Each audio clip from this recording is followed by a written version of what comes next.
বন্ধুরা, আজকে আমার রেসিপি ইভিনিং স্ন্যাক্স বাঁধাকপির পকোড়া।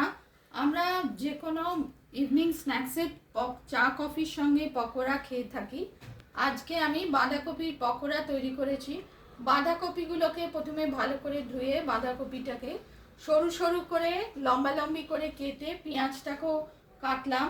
তারপর বাঁধাকপি, পেঁয়াজ, জিরে জিরে গুঁড়ো, নুন, হলুদ, কাশ্মীরি মির্চ, গরম মশলা, গোলমরিচ গুঁড়ো, ধনে পাতা, আদা সব একসঙ্গে করে বাঁধাকপি সঙ্গে মিশিয়ে মেখে নিলাম হাত দিয়ে।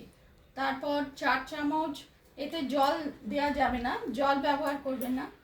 আর 4 চামচ বেসন আর 3 চামচ চালের গুঁড়ি বা কর্নফ্লাওয়ার দিতে পারেন, দিয়ে নুন দিয়ে একসঙ্গে গোল গোল করে পাকিয়ে একটুখানি খাবার সোডা দিলাম।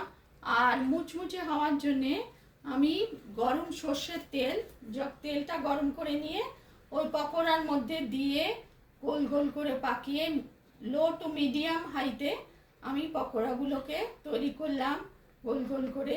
রেসিপি পছন্দ হলে লাইক করবেন, চ্যানেলটিকে সাবস্ক্রাইব করার অনুরোধ রইল।